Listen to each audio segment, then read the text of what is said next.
एक ऐसी जगह थी, ये एक ऐसा देश है जिससे हमारा बहुत पुराना रिश्ता रहा।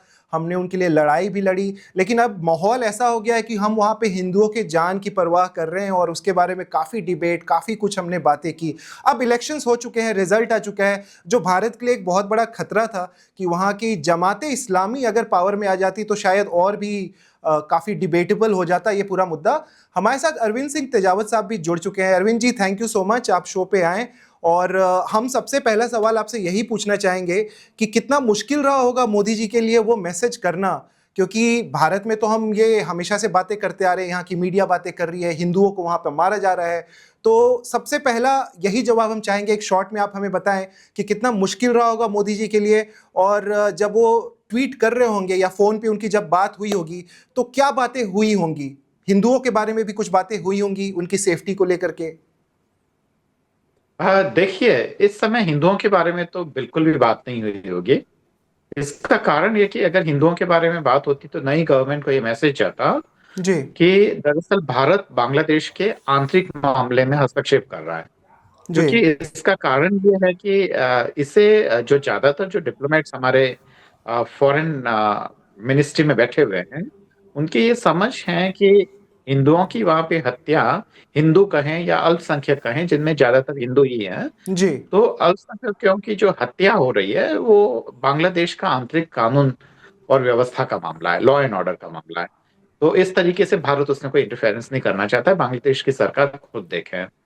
फिर नॉर्मली जैसे कि जो जितने हिंदुओं की हत्या हुई है उनकी संख्या बहुत कम है, 5 या 6 है। तो नॉर्मली आठ जब आठ कोई भी तेजावत जी, आठ आठ आठ आठ आठ हिंदुओं की हत्या हो गई। लेकिन हाँ, मीडिया ऑफ कोर्स ज्यादा उस पे सजग, और भारत की मीडिया उस पे ज्यादा सजगता से रिपोर्ट करेगी, वो जाहिर सी बात है, क्योंकि हिंदुओं का मामला आता है तो उसको करते हैं। जी। तो ये हम हिंदुओं को लेकर के इसलिए बातें कर रहे थे क्योंकि अल्पसंख्यक हैं, जैसे हम भारत में भी अल्पसंख्यकों की बात करते हैं, और वो हर जगह खतरा तो है ही। इसके अलावा जो हम दूसरी बात करना चाहते थे कि बांग्लादेश इतना इंपॉर्टेंट क्यों है, और उसके लोकेशन वाइज भी काफ़ी इंपॉर्टेंट है। ट्रंप का भी काफ़ी इंटरेस्ट दिख रहा है क्योंकि उन्होंने बांग्लादेश पे कम टैरिफ्स लगाए और एक तरफ भारत पे उससे ज़्यादा टैरिफ्स लगाए। तो इसका रीज़न आप कैसे देखते हैं? संक्षेप में एक आपसे स्टेटमेंट चाहूँगा, फिर कोचस आपके पास जाएंगे, क्योंकि वो स्ट्रैटेजिकली थोड़ा बता पाएंगे कि बांग्लादेश, एक तो हम जानते ही है कि चिकन स्नैक तो है ही है, लेकिन और भी क्या रीजंस हैं कि बांग्लादेश हमारे लिए इतना इंपॉर्टेंट हो जाता है? जी।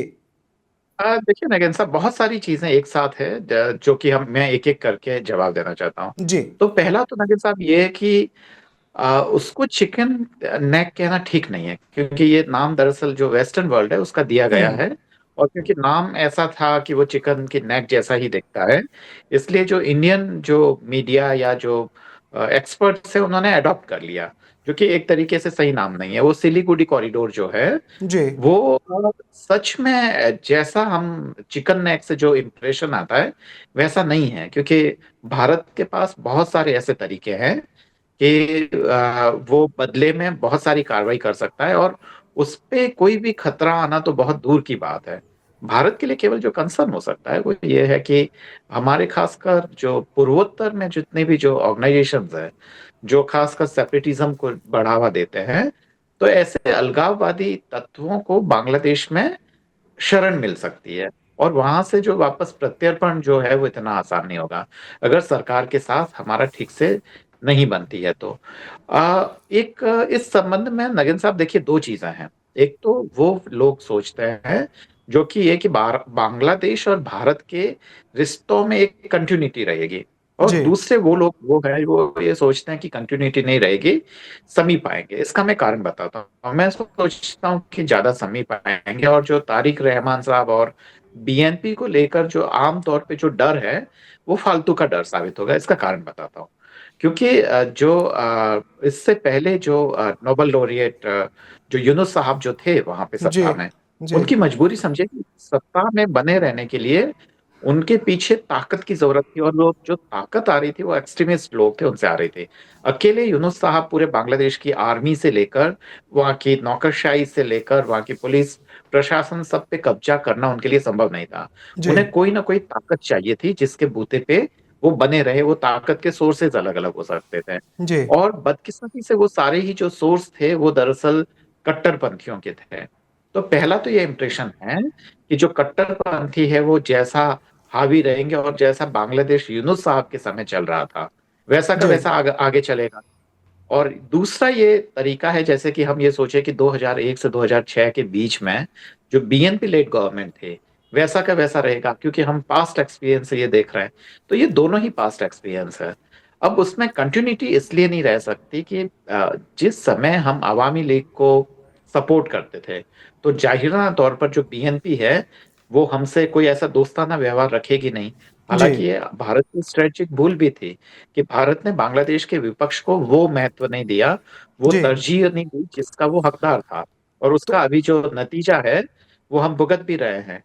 तो ये है कि अब नए संदर्भों में मुझे नहीं लगता कि शेख हसीना के भी प्रत्यर्पण की बात होगी। कारण ये है कि तारिक रहमान साहब ने जो थोड़े महीनों पहले जो स्टेटमेंट दिया था उसमें भी उन्होंने कहा था कि अगर लेकिन अवामी आज लीग डिमांड फिर से इलेक्शन। की है उन्होंने, बीएनपी की आज हाँ, फिर से डिमांड आई है कि उनको एक्स्ट्राडिट किया जाए और एक्स्ट्राडिशन के लिए डिमांड की है, और ये भारत के मुझे गले की ऐसा लगता फांस है न बन नगेन साहब, जाए।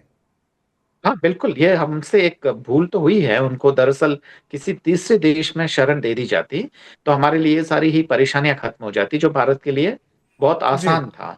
वो कोई भी ऐसे न्यूट्रल देश में और वहां पे उनसे कांटेक्ट कर सकते थे, ऐसे पहले भी किया है ना। अब जी मुझे जहां तक लगता है जो बिल्कुल आपने मुझे अपडेट किया उसके लिए थैंक यू। पर इसका कारण ये हो सकता है नागिन साहब, वो कंटिन्यूटी इसलिए है कि अभी जो तारिक रहमान साहब सत्ता में आए हैं तो उन्हें सत्ता पे पकड़ बनाने में अभी समय लगेगा।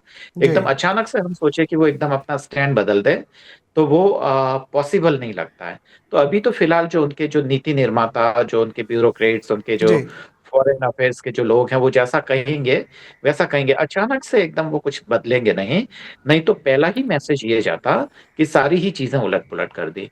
पर मुझे लगता है कि वो वहां से धीरे धीरे ये जो चीजें हैं वो कम होगी। और मुझे लगता है कि जो भारत के जो डिप्लोमेट्स हैं वहां पे जी वो उनसे कांटेक्ट में रहे भी हैं, आगे भी रहेंगे। और अगर उनका जो कंसर्न है जो भारत जी की तरफ से है वो, या कि भारत ने देखिए जो खासकर शेख हसीना है उनको सिक्योरिटी दी है, तो भविष्य में अगर तारिक रहमान साहब के ऊपर भी वो संकट, कहीं ना कहीं भारत की इसमें जो विश्वसनीयता है कि वो दोस्तों को लेकर काफी वो सजग रहता है या उनको किसी भी कीमत पे वो करता है, जी वो तो आएगा।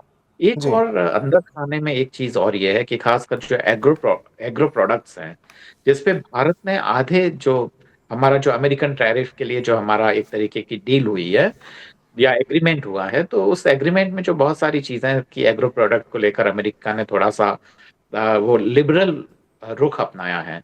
जी तो ये सारे कुछ जिन जिन पे लिबरल रुख हैं वो सारे एग्रो प्रोडक्ट्स बांग्लादेश के रास्ते अमेरिका में जा सकते हैं। जी तो यह भी एक चीज मानने की है। तो अंदर ही अंदर मतलब मुझे लगता है कि बहुत सारी ऐसी चीजें होंगी जी। जो कि लेन देन पे टिकी हुई होगी नगेन चलिए साहब। दो चीज़ें पूछते हैं, मैं पहले तेजावत सर से ही ले लेता हूँ आंसर। ये सरकार आने के बाद अब आपको लगता है कि अल्पसंख्यक थोड़ा वहाँ पर सेफ हो जाएंगे, क्योंकि मोहम्मद यूनुस की सरकार एक अजीब तरह की सरकार थी, डायरेक्ट वो चला भी नहीं रहे थे, बहुत सारा प्रेशर था। तो अब हिंदू या अल्पसंख्यक वहाँ पर सेफ होंगे या उनकी हालत कैसी होगी? ये थोड़ा सा आप संक्षेप में बस 30 सेकंड में हमें बता दिए, फिर कोचर साहब के पास चलते हैं। जी देखिए, पहली बात तो नगीन साहब ये है कि जो हिंदुओं की संख्या आपने 8 बताई है, जी ये आम तौर पे अगर कोई भी साधारण सा समाज होता है तब भी इतनी हत्याएं हो जाती है। अगर हम दिल्ली में ही अगर गणना करें बिल्कुल। तो जी हाँ, तो इसलिए ये बात है कि इसको इतना ज्यादा की और ये कहें कि वहां पे एक तरीके से नरसंहार हो रहा है तो ठीक हम्म नहीं होगा। पर कुल मिला के जो किया गया वो तो ठीक नहीं था। तो और दूसरी बात ये भी है कि ऐसे के ऐसे आरोप, जैसे कि उदयपुर में एक जो दर्जी की हत्या हुई थी या इसी तरीके के जो तमाम इखलाफ वगैरह हम जो कहते हैं, तो ये दरअसल इस तरीके की जो डेवलपिंग डेमोक्रेसीज होती है जहाँ की धर्म को लेकर एक खास तरीके की पॉलिटिक्स को हवा दी जाती है, जी वहां पे ऐसी घटनाएं होती है। दुखद है, चाहे एक घटना भी हो, पर वो सांकेतिक महत्व तो रखती है। ये सब होना नहीं चाहिए। पर अगर हम बड़े तौर पे देखें कि कोई बहुत बड़ा मास किलिंग्स हुआ है हिंदुओं का, तो जी वैसा बांग्लादेश में नहीं मानना चाहिए, और ये सारी बातें भारत और बांग्लादेश के आपसी संबंधों को डिस्टर्ब करेगी। और यही कारण है कि भारत सरकार ने खाली एक साधारण प्रतिक्रिया के अलावा कभी भी इतना कड़ा रुख नहीं अपनाया जैसे जी कि जी जी। उम्मीद की जाती है। जी, नगेन चलिए साहब। थोड़ा सा अब हम समझने की कोशिश करेंगे कुछ ऐसा। भारत के लिए बांग्लादेश तो इम्पोर्टेंट है ही, अगर हम नेबर्स हैं तो हमेशा वो इम्पोर्टेंस बनी रहेगी। लेकिन अभी हाल फिलहाल के सिचुएशन के हिसाब से हमें कितनी नज़दीकी या दूरी बना के रखनी चाहिए बांग्लादेश से? अभी हम जैसे रिएक्ट करते हैं, एक स्टेटमेंट होता है हमारा, लेकिन वो एक ऐसा स्टेटमेंट होता है जो बीच बीच का होता है। We are not taking sides. हमें ये भी पता है कि चाइना के साथ उनके संबंध अच्छे हैं, और चाइना ने भी एक्चुअली ट्वीट किया कि हम उनके गवर्नमेंट के साथ मिलजुल के काम करना चाहते हैं। तो आप कैसे देखते हैं, भारत को अब थोड़ी दूरी बना लेनी चाहिए, इमोशनली भी इन्वॉल्व नहीं होना चाहिए? अगर शेख हसीना यहाँ पे है तो थोड़ा सा इमोशनल इन्वॉल्वमेंट भी तो है भारत का। लेकिन again before I come to the question, मैं चिकन नेक का आपने मेरे से एक्चुअली पूछा था, और उसको मेरा जी इसमें जी पर्सपेक्टिव जी अलग है। जी जो अरविंद जी ने बताया उससे अलग है, बिकॉज एक मिलिट्री पॉइंट ऑफ व्यू से मैं बता रहा हूँ, बिकॉज मैं उस एरिया में पोस्टेड रह चुका हूँ। जी chicken neck is the most vulnerable area. अगर हम इसको बोलते हैं वनरेबल नहीं है तो हम गलती कर रहे हैं। और पिछले एक साल में इसको इंडियन आर्मी ने वहां पे 4 गैरिसन खड़े किए हैं, जी और वहां पे S-400 को तैनात किया है, और आपका हाशिमारा में आपका रफेल का स्क्वाड्रन है वहां पे। Subscribe to One India and never miss an update. Download the One India app now.